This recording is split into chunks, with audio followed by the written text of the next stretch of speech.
En este video me voy a ocupar de un tema que tiene sus dificultades tanto para enseñarlo como para aprenderlo. Son los movimientos de las articulaciones del retropié. En primer lugar, vamos comenzando a definir qué es el retropié. La osteología del pie nos muestra las tres zonas ya ampliamente conocidas: el tarso, el metatarso y las falanges. El tarso se divide en un tarso anterior y un tarso posterior o retropié.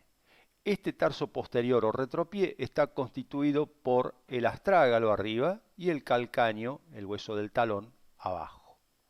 Nos vamos a ocupar entonces en los movimientos, en la superficie articular y los movimientos que se establecen entre tibia, peroné y astrágalo y entre el astrágalo y el calcáneo.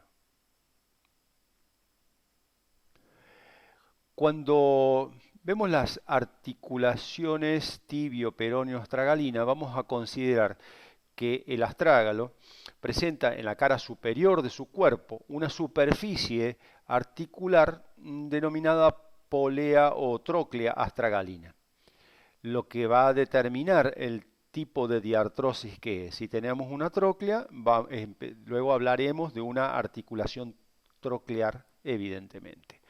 ¿Qué es una tróclea? Es una superficie articular en forma de canal que tiene una parte más profunda denominada garganta, la cual divide a la superficie articular en dos vertientes, a la que se le va a oponer otra superficie articular que se corresponde con la anterior.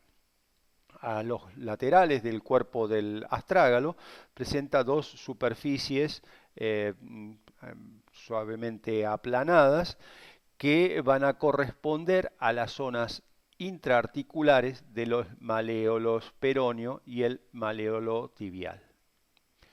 De esta manera se constituyen las superficies articulares de la articulación tibio-peroneo-astragalina, que, como decíamos, al ser una articulación troclear, estamos hablando de una articulación uniaxial.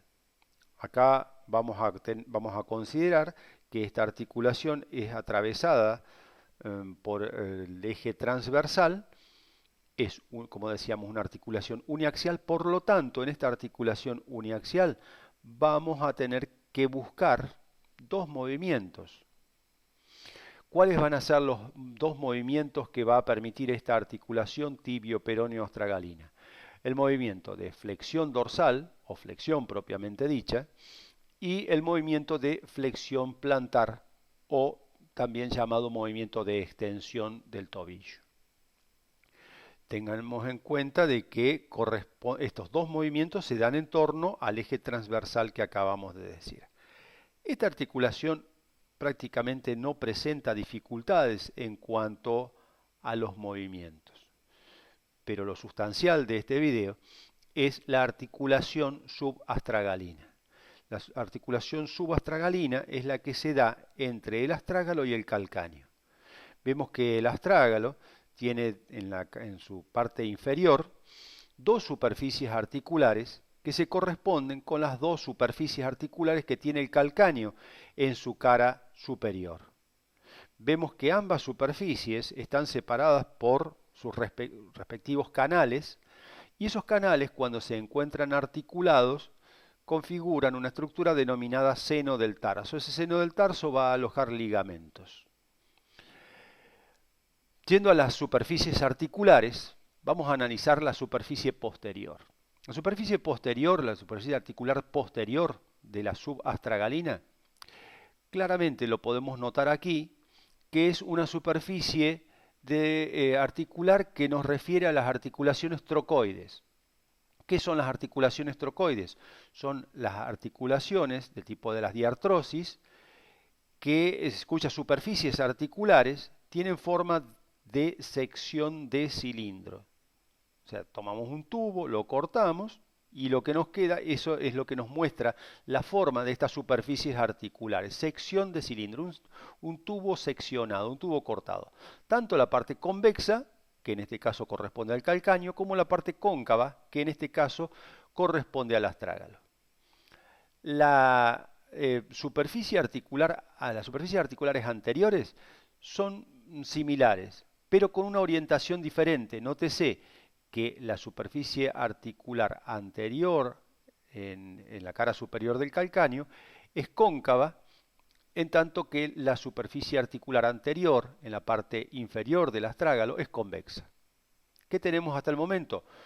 Superficies articulares posteriores, convexa en el calcáneo, cóncava en el astrágalo, superficies articulares anteriores, cóncavas en el calcáneo, convexa en el astrágalo.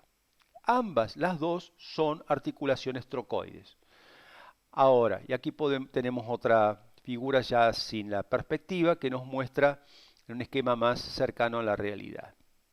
Ahora, estas articulaciones se van a orientar en un eje que se denomina eje de Genké. Ese eje de Genké es el que va a atravesar ambas articulaciones y es el que va a explicar los movimientos de la articulación subastragalina. Quiero decir que este eje de Genké marca la resultante de las posibilidades de movimiento de ambas articulaciones que, como decíamos recién, son trocoides, pero en sentido inverso. Este eje de Genké, que es el que en torno al cual va a girar, va a rotar esta articulación subastragalina, tiene una dirección muy clara y que es necesario interpretarla adecuadamente para después poder entender el movimiento de esta articulación. Este eje de Genké va desde abajo hacia arriba, desde atrás hacia adelante y desde afuera hacia adentro. Va de nuevo, desde abajo hacia arriba, desde atrás hacia adelante y desde afuera hacia adentro. Ese es el eje de Genké en torno al cual gira la articulación subastragalina. Por lo tanto, los movimientos que se van a desarrollar, que va a desarrollar esta articulación, son dos movimientos. Tenemos un solo eje, por lo tanto tenemos que buscar dos movimientos como en toda articulación uniaxial. Entonces, los dos movimientos van a ser dos movimientos especiales. Cuando decimos movimientos especiales, estamos diciendo movimientos que su sola nominación nos refiere a la articulación a la que nos estamos haciendo referencia. Y estos dos movimientos van a ser el movimiento de inversión, que si seguimos la dirección del eje de Genké, va a estar dada por una supinación, le vamos a llamar a ese movimiento en el cual la planta del pie se dirige hacia la línea media, un componente de supinación. Esto es importante entenderlo, no una supinación, sino un componente supinador, un componente aductor en el cual el conjunto del pie se va a acercar hacia la línea media y un componente de flexión plantar. Va de vuelta. La inversión es el movimiento de la articulación subastragalina en torno al eje de Genké que tiene un componente de supinación, aducción y flexión plantar. Y digo componente y no movimiento de supinación, aducción y flexión plantar, porque si no daría la sensación que la articulación uniaxial se mueve en las tres dimensiones del espacio y eso no es así. Y esa es la dificultad de interpretar esto que estamos diciendo. Vamos ahora con el movimiento de eversión. El movimiento de eversión es el movimiento que se produce en torno al eje de Genké, que tiene un componente de pronación, donde la planta del pie va hacia los laterales, un componente de aducción, donde la masa global del pie se aleja de la línea media, y un componente de flexión dorsal, en donde el dorso del pie se acerca a la tibia. Componentes, insisto con esto, componentes y no movimientos. Si imaginamos el eje de Genké y lo imaginamos el pie hacia un lado, lo podemos ver inclusive en nuestros propios pies.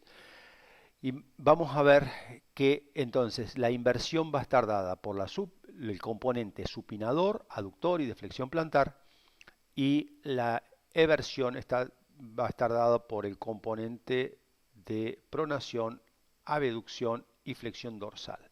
Insisto mucho con el tema de los componentes porque los movimientos, como lógicamente se debe dar en torno a una articulación uniaxial, son dos: el componente, el movimiento de inversión y el movimiento de eversión.